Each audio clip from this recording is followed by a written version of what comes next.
Hi, I recently made a YouTube film about foxes in a cemetery. Well, today it's a roe deer in a cemetery. Not the same cemetery, but it just shows what a valuable habitat cemeteries can be for our wildlife, and also the fact they tend to be quite tame and approachable in cemeteries because they're so used to all the people. Now, these have not been as easy to film and photograph as the foxes were. In fact, I got here at 7:45 this morning and it was 10:30 before I found them. I just walked about. I didn't carry my camera equipment because that would wear me out. I've got to cover the ground and I'm going to do that better without the camera equipment. So I just walked around until eventually I found them, and then I was lucky at that point. I was only about 200 meters from the car. So I went back, got the camera equipment, and I've stayed with these roe deer ever since because I don't want to lose them again, really. It's a very large cemetery, and the tombstones are not laid out in neat tidy rows like at other cemeteries. They're very much all over the place, and if a roe deer is just lying down, your chances of spotting it are pretty slim. There's also plenty of trees and shrubs for them to hide behind, which is why it took me so long to find them.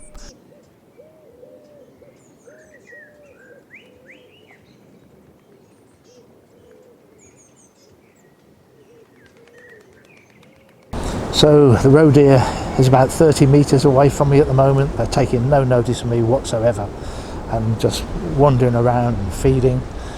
Every now and then they get spooked. I don't see what happens, but they suddenly run off, and they might go 200-300 meters. But so long as I can keep an eye on them and see what direction they've gone in, I can just walk up to them and I catch up with them again. But they also seem very prone to wandering back to this area. They seem to like this vicinity for some reason. We'll just talk about the equipment that I'm using. Still the Sony A1, the 200 to 600mm zoom. I've got my small rig device on. This is only really useful for video, not for stills photography, but it's quite windy today and the wind catches the lens and causes vibration, which really spoils your video. So this device just supports the lens and reduces the vibration. It's quite a heavy video head, a Vision Blue 5 video head. I got that quite cheaply off eBay, and that makes a difference. It's certainly better than the Manfrotto heads that I used before, but you do still get vibration. It's a lovely smooth pan, but that's not the problem. It's not the panning. Even a Manfrotto head will pan very smoothly. It's the vibration you get. So the other thing I do to reduce the vibration is on the pan handle I've got some 8mm bungee rope, and with that I can pull and pan the camera. I better just slacken it off a bit. I can pan the camera either way without touching that handle. I can go up and down as well. It's as soon as I touch the handle that I get vibration from my hand going into the head, and that looks again terrible in the viewfinder.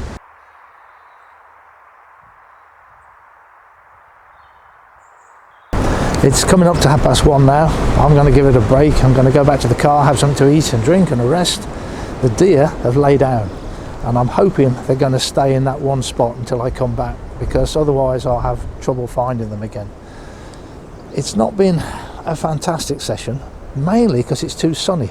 And I didn't find them till 10:30, by which point the sun is high in the sky and it's just too contrasty. There's highlights and dark shadows everywhere.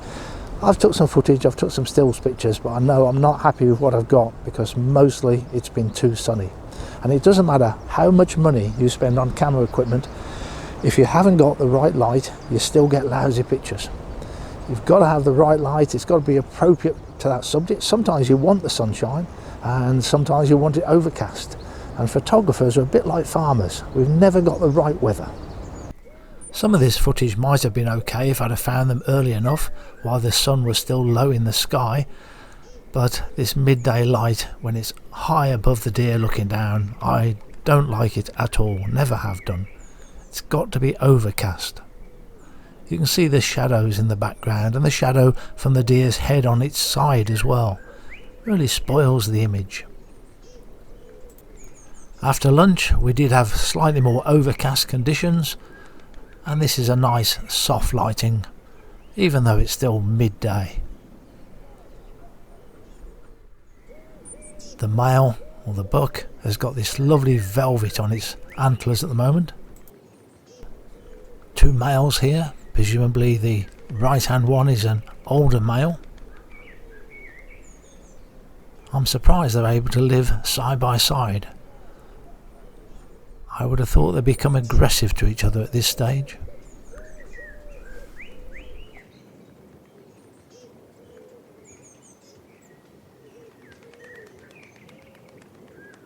Now up to this point I haven't taken any slow motion video because there's been no action, but I knew I'd got to look out for dog walkers.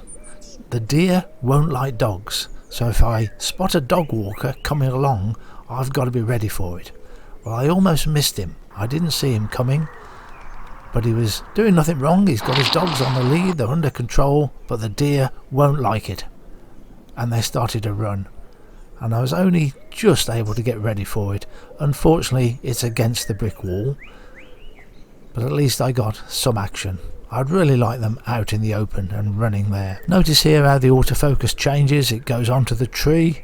I'm panning with my bungee rope to follow this deer, and as soon as he pops his head out it goes back onto the deer again, and then it comes onto this bit of bracken.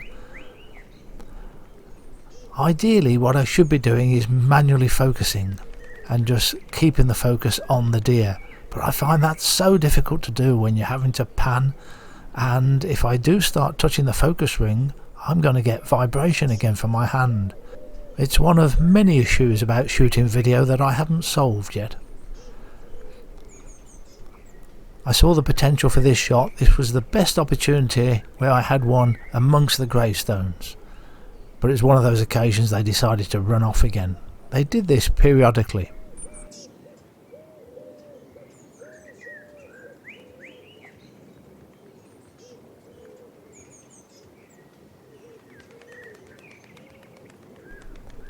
I don't know why they don't eat the daffodils.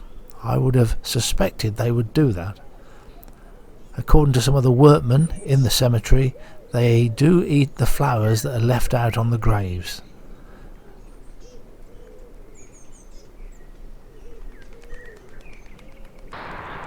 They're against the perimeter wall at this point, and the wall is a sort of cream coloured.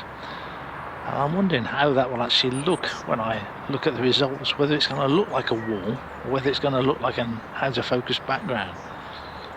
Can't really make my mind up for the viewfinder, but I wish they'd come away from the wall. I really want them amongst the tombstones or out in one of the more open areas, but not against a brick wall. And just a few of the stills pictures I took on the day. The shutter speed here is irrelevant. It could be almost any shutter speed. That was perhaps my favourite opportunity, but it needed cropping differently to that, just slightly tighter and putting the deer off to the left slightly.